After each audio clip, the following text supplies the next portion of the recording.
احباب، آج آپ کی خدمت میں آج آپ کی خدمت میں ایک نئے انداز سے انشاءاللہ شروعات ہوگی۔ وہ یہ ہے کہ اب تک ہم نے مصنف رحمۃ اللہ علیہ کی کچھ عبارتیں پڑھی تھی اور کچھ کے متعلق باتیں کرنی ہیں ابھی۔ آج مصنف رحمۃ اللہ علیہ جس نئی عبارت کے ساتھ ہمارے سامنے حاضر ہو رہے ہیں وہ یہ کہ کہتے ہیں کہ تین مسئلہ ہے یہاں پر۔ نمبر ایک توحید کا مسئلہ ہے، نمبر دو شرک کا مسئلہ ہے، نمبر تین الولا والبرا یعنی دوستی اور دشمنی کی اسلام میں کیا حیثیت ہے، اس کے متعلق بات ہوگی۔ ٹھیک ہے، تو آج کے اس درس کے اندر ہم جب غور کریں گے، مصنف رحمۃ اللہ علیہ نے اپنی کتاب کا نام جو رکھا ہے، کتاب کا نام رکھا ہے اصول ثلاثہ۔ ہم نے پہلے بھی یہ بتانے کی کوشش کی تھی کہ یہ نام جو رکھا گیا ہے، قبر کے اندر جو سوال ہونے والے ہیں اس سوال میں جو چیزیں پیش کی جاتی ہیں قبر کے اندر ایک مردے پر، ایک میت پر، وہ یہ کہ آپ کا رب کون ہے، آپ کا دین کیا ہے، اور آپ کا اسلام، یا یہ کہ آپ کے نبی کون ہے۔ ٹھیک ہے، یہ تین باتوں کا سوال ہوتا ہے۔ مصنف نے اسی حدیث سے اس کتاب کا نام لیا ہے اور اصول ثلاثہ نام رکھا ہے۔ لیکن سوال یہ پیدا ہوتا ہے کہ اب تک مصنف رحمۃ اللہ علیہ نے ایک مرتبہ یہ کہا کہ ایک انسان پر چار چیزوں کا سیکھنا واجب ہے، اب اس کے بعد کہہ رہے ہیں کہ تین چیزوں کا سیکھنا واجب ہے۔ تو ہم تین چیز کی وضاحت انشاءاللہ جب یہ تین چیزیں ختم ہو جائیں گی تب کریں گے کہ کیا مسئلہ ہے، کیوں انہوں نے کہا کہ یہ واجب ہے۔ لیکن ہم ایک پیراگراف یہ کہہ لیجئے کہ ایک ٹاپک سے ہم فارغ ہو چکے ہیں، وہ ٹاپک ہے کہ چار چیزیں سیکھنا واجب ہے۔ یہ کیوں ہے واجب، اس کے اور ایک کتاب کا نام اصول ثلاثہ رکھا گیا اور ادھر چار چیزیں واجب کر رہے ہیں، سوال قائم ہوتا ہے کہ اشکال پیدا ہوتا ہے، ایک سوال بنتا ہے کہ کیوں ایسا ہے۔ علماء نے ذکر کیا ہے یہ بات، کہتے ہیں کہ مصنف رحمۃ اللہ علیہ نے قبر کے متعلق جو سوالات ہونے والے ہیں جس کا انسان کو جاننا بہت ضروری ہے، مصنف اس پیغام کو بتانے کے لیے، اس یاد دہانی یعنی اس پیغام کی تیاری کرانے کے لیے، اس چیز کے لیے انسان کو تیار کرنے کے لیے اس سے پہلے بہت سی چیزیں بیان کرتے ہیں۔ اور یہ بیان کیوں کرتے ہیں؟ تاکہ انسان قبر کے جو سوالات ہیں ان کو اچھی طریقے سے تبھی سمجھ سکتا ہے جب یہ شروع کی باتیں سمجھ لے۔ مصنف نے سب سے پہلے اس بات کی وضاحت کی کہ انسان پر علم سیکھنا واجب ہے۔ اس دنیا کے اندر کوئی بھی شخص علم کے بغیر زندگی گزار نہیں سکتا، کوئی بھی شخص علم کے بغیر دنیا کے اندر زندگی گزارنا اس کے لیے مشکل اور محال ہے۔ اس دنیا کے اندر زندگی کا تصور علم کے بغیر یہ کہہ لیجئے کہ کوئی تصور ہی نہیں ہے، کوئی انسان سوچ نہیں سکتا کہ انسان بغیر علم کی چیز۔ دوسری بات یہ کہ علم کے اندر ہمارے یہاں دو قسمیں بانٹی جاتی ہیں۔ ایک مشہور قسم بانٹی جاتی ہے کہ ایک دینی علم ہے، شرعی علم ہے۔ ہم دینی علم اور شرعی علم کی قسم نہیں بانٹتے، علماء کہتے ہیں ہم نہیں بانٹتے اس قسم کو۔ کیوں نہیں بانٹتے؟ کہتے ہیں کہ ہمارے یہاں علم کی دو قسم صرف کون کون سی ہیں، ایک علم نافع، ایک غیر علم نافع۔ علم نافع اللہ کے نبی صلی اللہ علیہ وسلم اس کے لیے دعا کیا کرتے تھے، اور اسی کے متعلق اللہ رب العالمین نے قرآن مجید میں اپنے نبی کو تلقین کی ہے کہ نبی صلی اللہ علیہ وسلم ربی زدنی علما، اپنے رب سے زیادتی، علم میں زیادتی کی دعا کیا کی تھی۔ اسی طریقے سے اللہ کے نبی صلی اللہ علیہ وسلم ایسے علم سے پناہ مانگتے تھے جو علم نافع نہ ہو۔ نبی علیہ الصلوۃ والسلام ہمیشہ دعا کرتے کہ اللہ ہمیں ایسے علم سے بچا لے جو علم ہمارے لیے نفع بخش نہ ہو۔ معلوم یہ ہوا علم کی دو قسمیں ہیں، ایک نفع بخش، ایک دوسرا علم جو ہے غیر نفع بخش ہوتا ہے۔ اگر انسان علم سیکھے، خواہ کوئی بھی علم ہو، لیکن وہ علم کیا ہے کہ اللہ کی رضا کا نہ، اللہ کی رضا کے لیے نہ ہو، اللہ رب العالمین کی خوشنودی کے لیے نہ ہو، اللہ رب العالمین سے محبت کے لیے نہ ہو، اللہ رب العالمین سے قریب قربت حاصل کرنے کے لیے نہ ہو، ایسا علم صحیح معنوں میں جان لیں کہ علم آپ کا علم نافع نہیں بلکہ غیر نافع ہے۔ ایک انسان کوئی بھی علم حاصل کرے، اگر اس علم کے ذریعے سے انسان نے اللہ رب العالمین کا تقرب حاصل نہیں کیا، انسان نے اللہ رب العالمین کے قریب جانے کی کوشش نہیں کی، اللہ رب العالمین سے قربت کا ذریعہ نہیں بن رہا وہ علم، ایسا علم انسان کے لیے نفع بخش کبھی نہیں بن سکتا۔ ٹھیک ہے، یہاں تک بات ہوئی۔ دوسرا مرحلہ آتا ہے مصنف نے جو ذکر کیا، دوسرا مرحلہ کہ انسان جب علم سیکھتا ہے تو اس پر واجب ہوتا ہے کہ اس علم کے مطابق عمل کرے۔ یہاں پر امام بخاری رحمۃ اللہ علیہ نے باب قائم کیا۔ کیا باب قائم کیا امام بخاری رحمۃ اللہ علیہ نے؟ وہ یہ کہ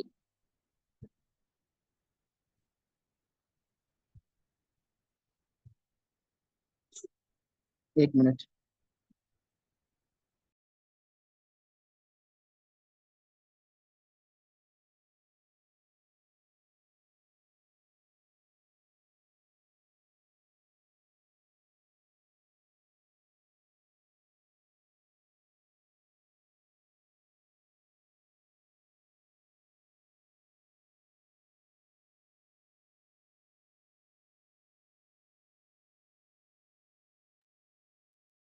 مصنف رحمۃ اللہ علیہ نے اس سے پہلے جو بات ذکر کی ہے کہ امام بخاری رحمۃ اللہ علیہ نے باب قائم کیا، کیا قائم کیا؟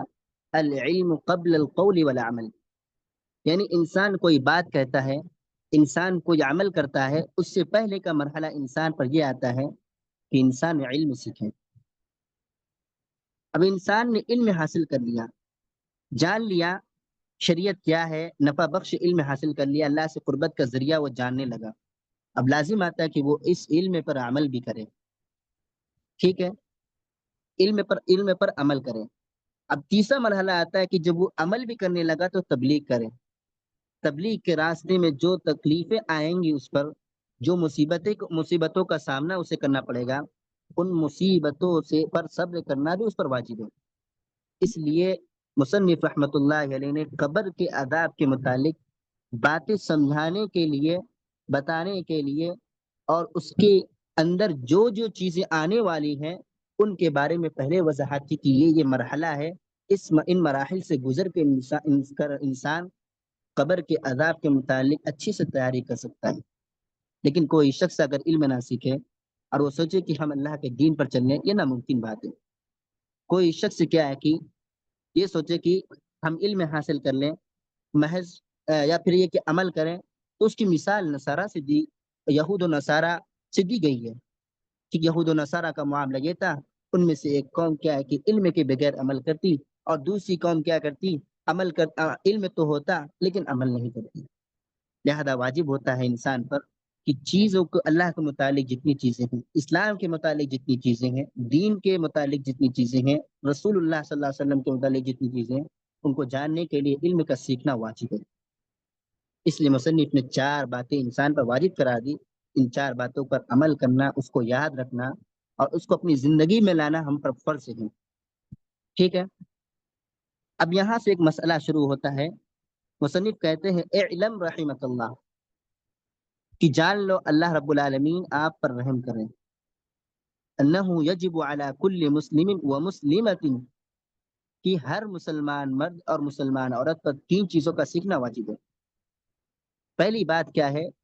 یہ عبارت بہت لمبی ہے، میں مختصر میں بتاتا ہوں آپ کو۔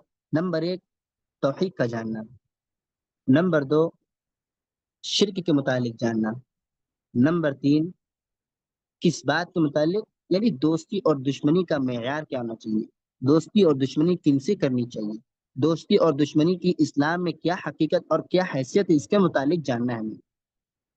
ہمارے سامنے بہت سارے سوالات اکثر آتے ہوں گے، آپ سنتے ہوں گے کہ ہمارا فلاں دوست ہندو ہے، اس کے گھر جاتے ہیں، اسی طریقے سے ہمیں فلاں دوست نے افطار کی پارٹی دی، اسی طریقے سے ہمارے ایک دوست، ہمارے سامنے گھر کے سامنے ایک ہندو ہے، اس نے ہم دیپاولی کی مٹھائی دی۔ اس طریقے سے کتنی سوالات ہمارے سامنے آتی ہیں جن کا جاننا ہمارے لیے ضروری ہے کہ الولا والبرا میں ہمارا کیا کیا حکم آتا ہے، غیر مسلموں سے کیا ہے کہ تعلق کیسے قائم کرنا ہے، کیسے ان کے ساتھ زندگی گزارنی، ان سب کے متعلق جانیں گے ہم۔ لیکن آج ہم آپ کے سامنے صرف توحید کی وضاحت کریں گے۔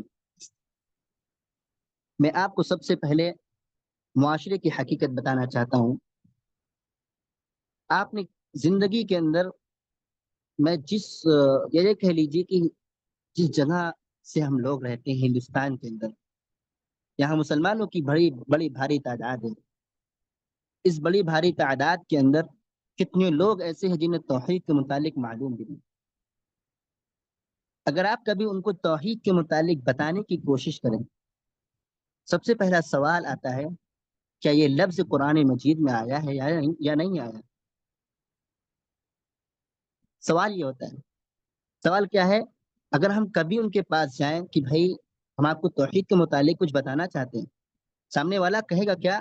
اس کے دماغ میں چڑچڑاپن بھرا ہوا ہے، وہ دنیا گزار رہا ہے، لوگوں کے ساتھ مل رہا ہے، اس سے اللہ اور اس کے رسول کی کوئی فکر نہیں۔ اگر کبھی آپ توحید بتانے چلے جائیں، سب سے پہلا سوال یہی کرے گا آپ سے، بھائی قرآن مجید کے اندر اور حدیث مبارکہ کے اندر کیا، احادیث مبارکہ کے اندر کیا توحید کا لفظ آیا ہے یا نہیں آیا؟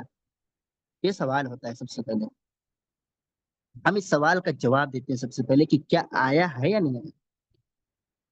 آپ سب بخوبی سمجھتے ہوں گے، آپ سب اس بات سے اچھی طریقے سے جانتے ہوں گے، اس بات کو اچھی طریقے سے جانتے ہوں گے آپ سب، کہ انسان کی زندگی کے اندر ایک لفظ، کوئی بھی ایک چیز لے لیجئے جس کے بہت سارے نام ہوتے ہیں۔ مثال کے طور پر ہر انسان، بیڈ جیسے لے لیجیے، بیڈ، اس کے کئی نام ہوتے ہیں، چارپائی، سریر اور دوسری طریقے کے نام۔ انسان ایک بولتا ہے، دوسرا سمجھ جاتا ہے کہ اسی کی بات کر رہا ہے۔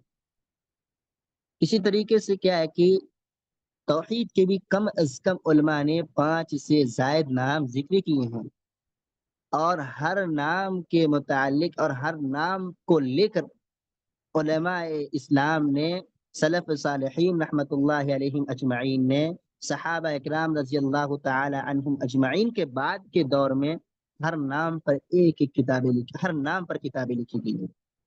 مثال کے طور پر میں بتاتا ہوں، لفظ عقیدہ، علماء نے کتاب لکھی اعتقاد اہل السنہ، شرح اعتقاد اہل السنہ۔ لفظ عقیدہ اعتقاد سے بنا، اس موضوع پر علماء نے اس لفظ کو استعمال کیا اور اس پر کتاب لکھی۔ اسی طریقے سے عقیدہ، توحید کو شریعہ بھی کہتے ہیں، شریعہ کے نام سے جانتے ہیں، الشریعہ کے نام سے۔ علماء نے کتاب لکھی الشریعہ للامام الاجری، امام اجری نے اس پر کتاب لکھی، الشریعہ کو لفظ بنایا، یعنی عقیدے کی تمام باتیں، توحید کی تمام باتیں اس میں ذکر کی۔ اسی طریقے سے علماء نے لفظ توحید کے نام پر کتاب لکھی، کتاب التوحید امام ابن خزیمہ اور کتاب التوحید امام محمد ابن عبد الوہاب۔ اسی طریقے سے اور بھی نام ہیں جن پر علماء نے باقاعدہ کتاب لکھی۔ پتہ یہ چلتا ہے کہ اس نام کی کوئی نہ کوئی حقیقت قرآن حدیث میں موجود ہے، تبھی تو علماء نے ان ناموں کو چن کر، ان میں توحید کی باتیں، عقیدے کی باتیں ذکر کرنے کی کوشش کی ہیں۔ اب سوال یہ بنتا ہے، کوئی بھی پوچھ سکتا ہے کہ یہ تو ہوا میں باتیں ہو گئی، اب تک آپ کہہ رہے ہیں کہ علماء نے کتاب لکھی، ہم کیسے مان سکتے ہیں کہ یہ لفظ کیا حدیث اور قرآن میں آیا کہ نہیں؟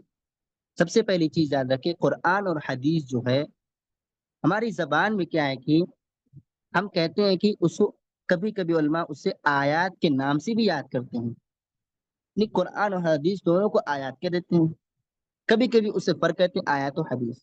لیکن ہم کہیں گے کہ آیات کے اندر، یہ کہہ لیجئے کہ قرآن مجید کے اندر، صرف قرآن مجید کے اندر لفظ توحید کا ذکر نہیں آیا، لیکن لفظ توحید جس لفظ سے بنا ہے، لفظ توحید، یہ توحید کا لفظ ہے، قرآن مجید کے اندر یہ کہہ لیجیے لفظ توحید جو ہے، یہ جس سینٹنس سے نکل کر آ رہا ہے، جس ورڈ سے نکل کر بنا ہے لفظ توحید، اس کا ذکر قرآن مجید میں ہے۔ اللہ عز و جل نے قرآن مجید میں ارشاد فرمایا، قل هو اللہ احد، کہہ دیجیے کہ وہی اللہ رب العالمین ہے جو اکیلا ہے۔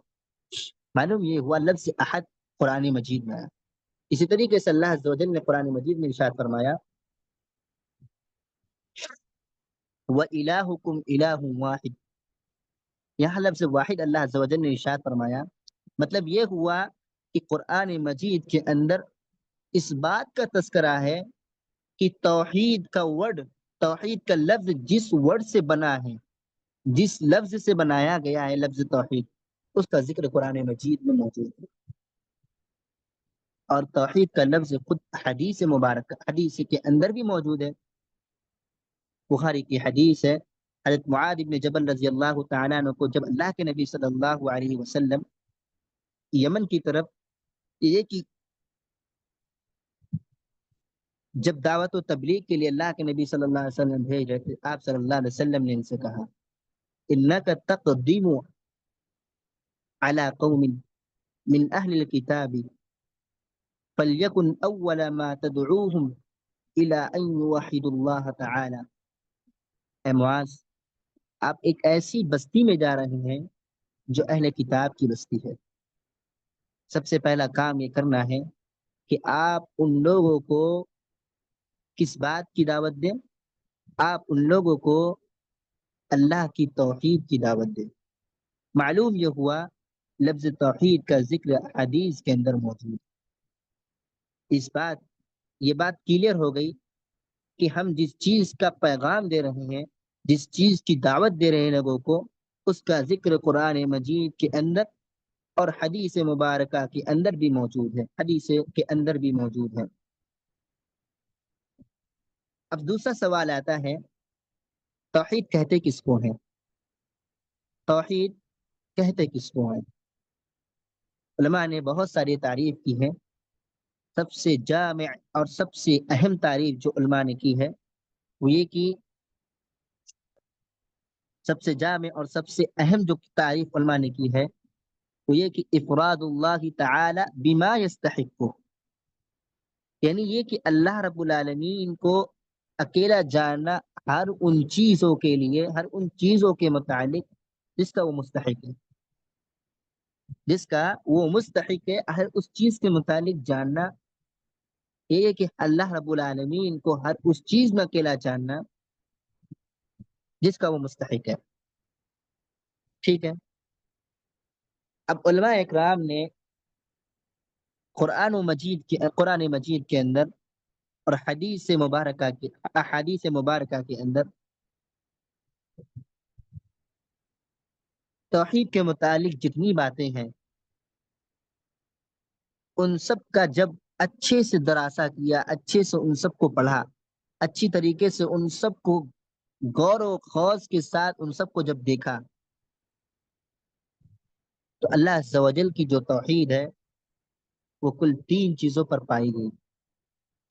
وہ یہ کہ نمبر 1 توحید ربوبیت، نمبر 2 توحید اسماء و صفات، نمبر 3 توحید الوہیت۔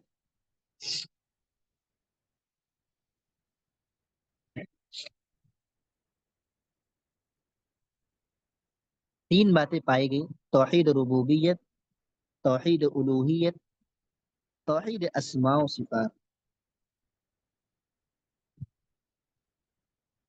اب سوال آتا ہے توحید ربوبیت کیا ہے؟ مصنف رحمۃ اللہ علیہ نے اپنی اس کتاب کے اندر بھی توحید ربوبیت کا ذکر کیا ہے۔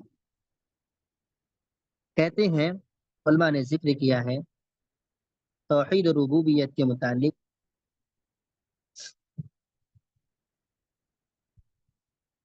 لفظ ربوبیت یہ اللہ کے مبارک نام رب سے بنایا گیا ہے۔